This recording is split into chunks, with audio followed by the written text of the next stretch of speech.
ദൈവത്തിന്റെ അതിപരിശുദ്ധ നാമം വാഴ്ത്തപ്പെടട്ടെ. അനുഗ്രഹിക്കപ്പെട്ട ഇന്നലെ ദിവസത്തിന്റെ ഈ ദിവസത്തിലെ ഈ ഉച്ച സമയത്ത് ദൈവത്തിന്റെ വചനം പറയുവാൻ നൽകിയിരിക്കുന്ന അവസരത്തെ ഓർത്തിന് ദൈവത്തെ സ്തുതിക്കുന്നു. ലൂക്കോസിന്റെ വിശുദ്ധ സുവിശേഷം 4-ാം അധ്യായം അതിനെ ആസ്പദമാക്കി ചില ചിന്തകൾ നിങ്ങളോട് പങ്കുവെച്ച് എന്റെ വാക്കുകൾക്ക് വിരാമം കുറിക്കുവാൻ ഞാൻ ആഗ്രഹിക്കുകയാണ്. ലൂക്കോസിന്റെ വിശുദ്ധ സുവിശേഷം 4-ാം അധ്യായം അതിന്റെ 1 മുതൽ 9 വരെയുള്ള തിരുവചന ഭാഗങ്ങൾ സംസാരിച്ചതിന്റെ വാക്കുകൾ അവസരിപ്പിക്കാൻ സഹായിക്കുന്നു. ഈ ഭാഗം നമുക്ക് പരിചിതമായ ഒരു ഭാഗമാണ്. യേശുക്രിസ്തു തന്റെ സ്നാനത്തിന് ശേഷം അവൻ യോർദാനിലേക്ക് പോയി. യോർദാനിലേക്ക് കടന്നു പോയിട്ട് അവിടെ യോഹന്നാൻ സ്നാപകനെ സ്നാനമേറ്റതിന് ശേഷം യേശു അവന്റെ ഉപവാസമൊക്കെ അവസാനിപ്പിച്ചിട്ട് ഇങ്ങോട്ട് പോകുന്ന ഒരു അവസരത്തിൽ പിശാച് അവനെ പരീക്ഷിക്കുവാൻ വേണ്ടി ആഗ്രഹിച്ച് അവന്റെ അടുക്കിലേക്ക് വരുന്ന ഒരു ഭാഗമാണ് ഇവിടെ രേഖപ്പെടുത്തുന്ന ഭാഗം.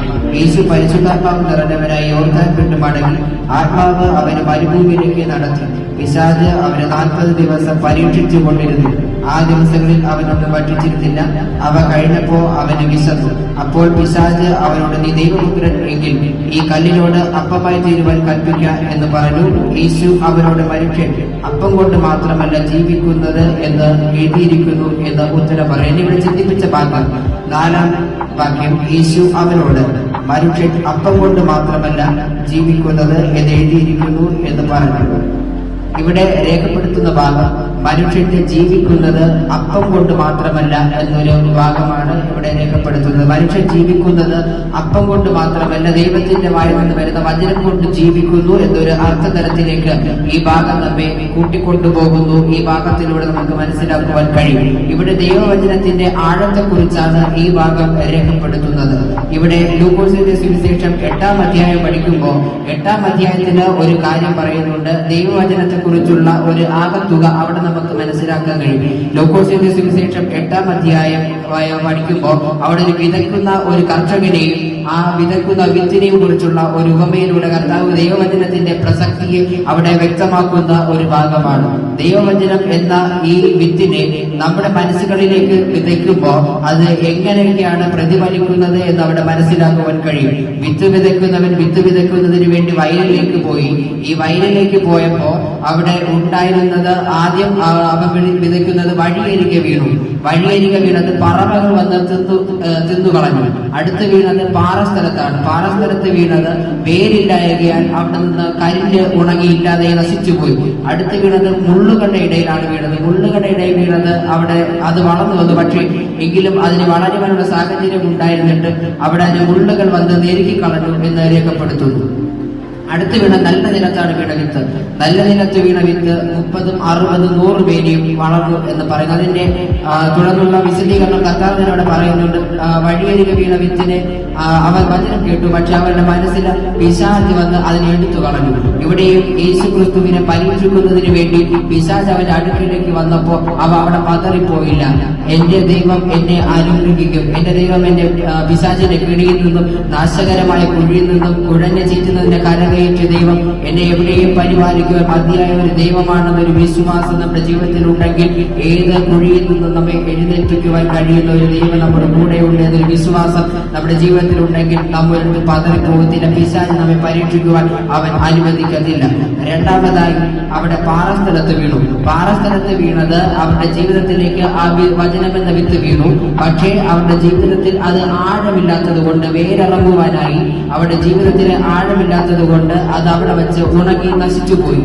അവരുടെ ജീവിതത്തിൽ ഒരു വേരില്ലായിരുന്നത് കൊണ്ട്, വചനത്തിന്റെ വേര് അവരുടെ ഹൃദയങ്ങളിലേക്ക് ഇറങ്ങിച്ചില്ലാത്തത് കൊണ്ട് അവരുടെ ജീവിതത്തിൽ നിന്ന് ആ വചനം നശിച്ചുപോയി എന്ന് അവിടെ രേഖപ്പെടുത്തിയിരിക്കുന്നു.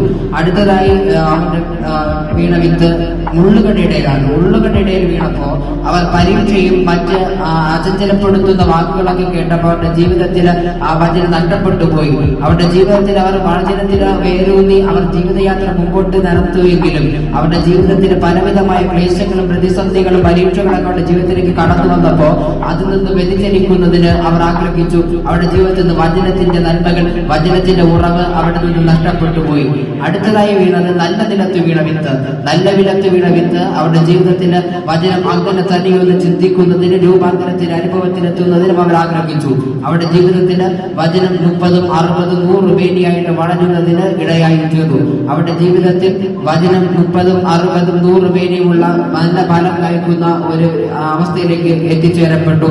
ഇവിടെ യോഹന്നാന്റെ സുവിശേഷം പഠിക്കുമ്പോൾ ആദിയിൽ വചനം ഉണ്ടായിരുന്നു, വചനം ദൈവമായിരുന്നു, വചനം ദൈവത്തോടു കൂടെയായിരുന്നു, ആ വചനം ജഡം ധരിച്ച് ഭൂമിയിലേക്ക് താഴെയിറങ്ങി വന്ന യേശു ക്രിസ്തുവാണെന്ന് രേഖപ്പെടുത്തുന്നു. ഈ വചനം നമ്മുടെ ജീവിതത്തിലേക്ക് ആഴമായി ഇറങ്ങി ചെല്ലണം. സന്ധിപഞ്ചകളെ വിവേചിക്കുന്ന വിധത്തില് വചനം നമ്മുടെ ഉള്ളിലേക്ക് ഇറങ്ങി ചെല്ലുമ്പോൾ അതിന്റെ പൊരുളുകൾ വേർതിരിച്ച് നൽകപ്പെടുമ്പോൾ അത് കേൾക്കുന്നതിനും അത് അങ്ങനെ തന്നെയോ എന്ന് ചിന്തിക്കുന്നതിനും അതിലൂടെ രൂപാന്തരത്തിന്റെ അനുഭവത്തിലെത്തുന്നതിനും ഉള്ള ഒരു അവസ്ഥ നാം നേടിയെടുക്കേണ്ടത് അനിവാര്യമാണ്.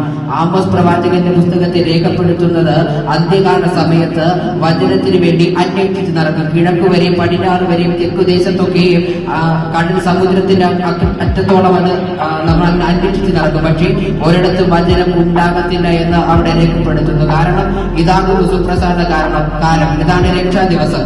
അതുകൊണ്ട് ഇന്ന് കേൾക്കുന്നത് ഇന്ന് കേട്ടനുസരിച്ച് അവിടെ നിന്ന് അനുഗ്രഹങ്ങൾ വാങ്ങിച്ചിട്ട് പോകുവാനായിട്ട് നാം തയ്യാറാകണം. അല്ല നാളത്തേക്ക് ഒരു ദിവസത്തേക്ക് മാറ്റിവെച്ച് കഴിഞ്ഞാൽ നാളെ നമുക്കുള്ള ദിവസമല്ല, അത് വചനം നിന്നു പോകുന്ന പ്രവാചകന്മാരുടെ ശബ്ദം നിറച്ചു പോകുന്ന ഒരു ദിവസമായി അത് അന്ത്യനാളായി തീരുവാൻ ഇടയായി തീരും. അതുകൊണ്ട് വചനം കേൾക്കുന്നതിനും അതനുസരിച്ച് ജീവിതങ്ങളെ ക്രമീകരിക്കുന്നതിനും ദൈവം നമുക്ക് കൃപ നൽകട്ടെ എന്ന് പ്രാർത്ഥിച്ചുകൊണ്ട് എന്റെ വാക്കുകളെ ചുരുക്കുന്നു. ദൈവം നമ്മെ സമൃദ്ധിയോടെ അനുഗ്രഹിക്കട്ടെ. ആമേൻ.